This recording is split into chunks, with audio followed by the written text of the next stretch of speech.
Friends, ఈ వీడియోలో ఒక మంచి fry piece biryani restaurant taste వచ్చేలాగా ఇంట్లో ఎలా చేసుకోవాలో చూపిస్తాను. అందరికీ అర్థమయ్యేలాగా సులభంగా ఎక్స్‌ప్లెయిన్ చేస్తాను. ఓకేనా?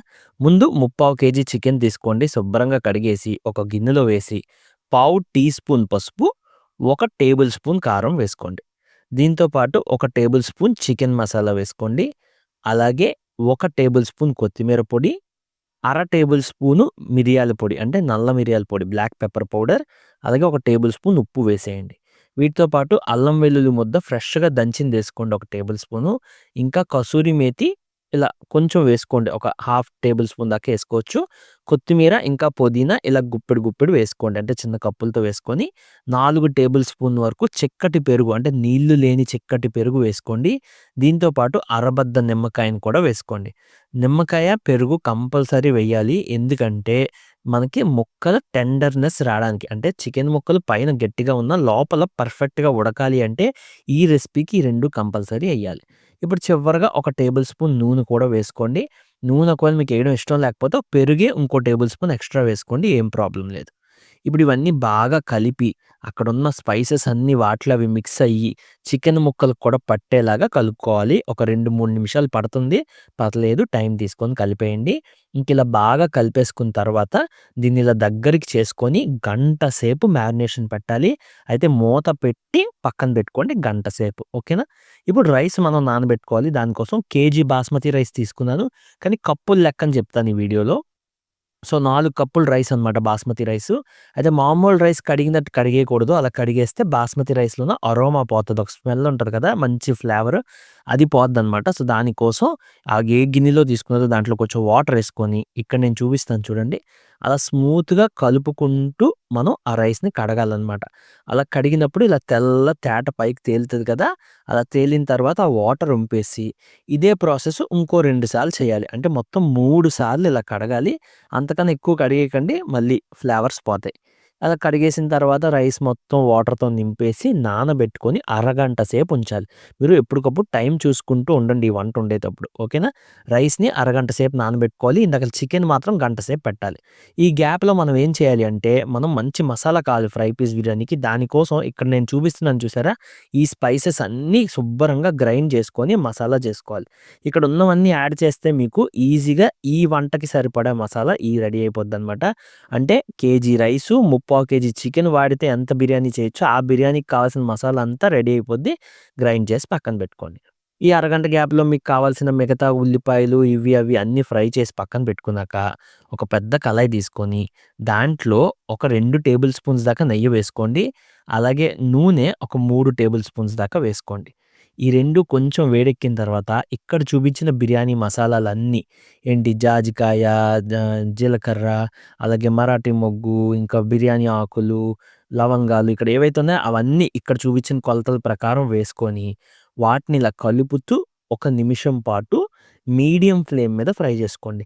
ఫస్ట్ నూనె వేడెక్కడానికి హై ఫ్లేమ్‌లో పెట్టిన స్టవ్ మీడియం ఫ్లేమ్‌లో మార్చి ఇవి ఫ్రై చేశాక, ఇక్కడ ఒక టేబుల్ స్పూన్ నిండా అల్లం వెల్లుల్లి ముద్ద వేసుకొని, వీటిని ఇలా కలుపుతూ ఇంకో నిమిషం పాటు ఫ్రై చేయండి. సో, మొత్తం 2 నిమిషాలు ఫ్రై చేయాలి. కానీ మధ్యలో అల్లం వెయ్యాలి. ఓకే కదా! ఇలా చేసిన తర్వాత జాగ్రత్తగా వినండి. పచ్చిమిరపకాయలు ఒక 6-7 తీసుకోండి. ఇలా సగానికి చీల్చి వేయండి. వాటిని కలుపుతూ ఇంకో 2 నిమిషాలు ఫ్రై చేసుకోవాలి. ఇలా మొత్తం మీడియం ఫ్లేమ్ మీద 4 నిమిషాలు చేసిన తర్వాత, ఇందాకల మసాలా చేసుకున్నాం కదా! అందులో సగం మసాలాని ఇక్కడేసేయండి. ఆ సగం మసాలా ఏసిన తర్వాత ఇలా కలుపుతూ ఆ మసాలా కూడా మనకి ఆ నెయ్యిలో, నూనెలో వేగాలి కాబట్టి కలుపుతూ ఇంకో నిమిషం చేయండి. ఇక్కడ దాకా మీకు ఒక 5 నిమిషాల పాటు పడుతుంది. చెప్పాను కదా! క్లాకు అంటే టైం పక్కన చూసుకుంటూ చేయండి వంట. మీకు ఈజీగా అయిపోతుంది. ఫాస్ట్‌గా అయిపోతుంది.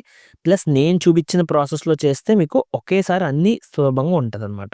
ఇప్పుడు దీంట్లో కొంచెం కొత్తిమీర, పుదీనా వేసేసి వాటిని కూడా కలుపుతూ ఇంకో నిమిషం నుంచి 2 నిమిషాలు ఫ్రై చేయండి.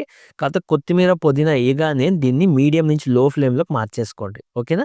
లో ఫ్లేమ్‌లోకి మార్చి వాటితో పాటు ఇక్కడ పెరుగు మళ్ళీ ఒక 3 టేబుల్ స్పూన్స్ నీరు లేని చిక్కటి పెరుగు వేసి, పెరుగు ఎయ్యగానే వెంటనే గరిటె ఎతుక్కోకుండా తీసి కలపండి. లేదా ముక్కల కింద విడిపోద్ది పెరుగు మాత్రం. ఓకేనా? ఇప్పుడు ఇవన్నీ కలిపేసి చేస్తాం కదా! బాస్మతి రైసు శుభ్రంగా వడకట్టుకొని నీరు లేకుండా ఆ రైస్ అంతా ఇందులో ఏసేసి, ఫ్రైడ్ ఆనియన్స్ గ్యాప్‌లో ఫ్రై చేసి పెట్టుకోవాలనమాట అరగంట గ్యాప్‌లో. ఈ ఆనియన్స్ ఏపిన ఆనియన్స్ ఏసేసి, ఇక్కడ ఉప్పు ఒక టేబుల్ స్పూన్ నిండగా వేసుకోండి. కావాలంటే తర్వాత ఇంకో చోట అడ్జస్ట్ చేసుకోవచ్చు. అదెక్కడో చెప్తాను. ఇప్పుడు ఇవన్నీ బాగా కలపండి. గుర్తుపెట్టుకోండి రైసు మీరు గంట సేపు నానబెట్టేసారా, మీకు ముద్ద ముద్ద పేస్ట్‌లా అయిపోద్ది. అరగంట అంటే అరగంట సేపే నానబెట్టాలి రైస్ మాత్రం. ఓకేనా? ఇప్పుడు బాగా కలిపేసాం గదా! దీంట్లోకి ఇందాక 4 కప్పులతో రైస్ తీసుకున్నాం కదా! సో, 4 కప్పులు రైస్‌కి గాను మనం ఎన్ని తీసుకోవాలంటే, ఒక కప్పుకి 1.5 కప్పు వాటర్ తీసుకోవాలి. అంటే 4, 5, 6 కప్పులు వాటర్ పడతదనమాట.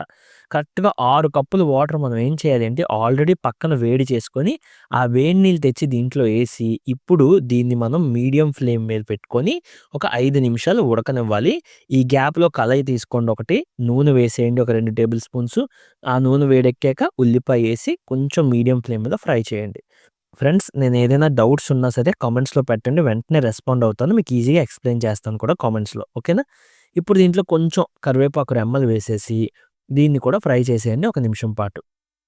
ఇప్పుడు అల్లం వెల్లుల్లి ముద్ద నా దగ్గర అయిపోయింది. కానీ ఉంటే మాత్రం ఒక టేబుల్ స్పూన్ నిండగా వేసుకోండి. ఆరోగ్యానికి మంచిది. అలాగే టేస్ట్ కూడా మంచి గరం గరంగా ఉంటది. ఓకేనా? అల్లం వెల్లుల్లి ముద్ద కూడా వేసేసి దాన్ని పచ్చివాసన పోయేలాగా ఇలా కలుపుతూ ఆ ఉల్లిపాయలు కూడా ఇలా వేగుతుంటాయి కదా! అలా ఫ్రై చేసేయండి ఇంకో నిమిషం. ఇదంతా మీడియం ఫ్లేమ్‌లో పెట్టుకోండి. ఓకే. ఇప్పుడు దీంట్లోకి టమాటో ప్యూరీ అంటే ఒక 2, 3 టమాటాలు తీసుకొని ఇలా శుబ్బరంగా మనం గ్రైండ్ కొట్టేసి జ్యూస్‌లాగా అందులో వేసేయాలనమాట. పచ్చి టమాటాలేయకూడదు. అది కట్ చేసిన ముక్కలేయకూడదు. ఇలా జ్యూస్ కొట్టి ఆ టమాటా ప్యూరీ ఏసి, ఆ టమాటా ప్యూరీ ఉడుకుతుండగా దాంట్లో ఉప్పేసుకొని కలిపేయండి. ఉప్పు ఇక్కడ నేను కొంచెం కొంచెం యాడ్ చేస్తుంటాను చూడండి. మధ్యలో నేను స్కిప్ చేసినా కూడా కొంచెం కొంచెం అడ్జస్ట్ చేసుకోండి. ఇక్కడ ఒక హాఫ్ టీ స్పూన్ మాత్రం ఉప్పేసాను. తర్వాత స్లోగా అడ్జస్ట్ చేసుకోవాలి ఎప్పుడైనా. ఓకేనా? ఇలా కలుపుతూ ఆ టమాటోలో ఉన్న నీరంతా ఇంకిపోయి ఇలా చిక్కగా అయ్యే వరకు చేసుకోవాలి. ఇలా చేసిన తర్వాత మనం చికెన్ ఏదైతే ఉందో గంట సేపు మ్యారినేషన్ పెట్టుకున్నాం కదా! ఆ చికెన్ తెచ్చి ఇందులో ఏసేయండి. చికెను మంచిగా జ్యూసీగా రెడీ అవుతుంది. ఈ వంటకి చికెన్ ఫ్రిడ్జ్‌లో పెట్టొద్దండి. బయటే మూత పెట్టి పెట్టుకోండి. ఫ్రిడ్జ్‌లో పెడితే గట్టిగా అయిపోద్ది. సో, బయట మాత్రం పెట్టుకోండి. ఓకేనా? ఇప్పుడు ఈ చికెన్‌ని కూడా బాగా కలుపుతూ ఒక 2 నిమిషాలు మీడియం ఫ్లేమ్ మీద వేయించుకోవాలి. ఈ పక్క స్టవ్‌లో ఆల్రెడీ మనకి రైస్ అవుతూ ఉంటుంది. ఆ రైస్‌ని ఒక 5 మినిట్స్ తర్వాత ఏం చేయాలో చెప్తాను. సో, ఇదంతా అయ్యేటప్పటికి ఒక 5 మినిట్స్ పడతది కదా!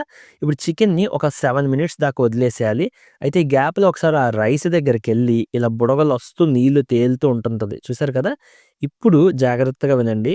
ఒక గరిటె తీసుకొని మెల్లిగా మరి గట్టిగా కాకుండా మెల్లిగా జాగ్రత్తగా ఇలా ఎగరేసుకుంటూ కలిపి మొత్తం గ్యాప్ లేకుండా ఇలా సర్దుకొని దీన్ని మూత పెట్టేసి స్టవ్‌ని లో ఫ్లేమ్‌లోకి మార్చేసుకోండి.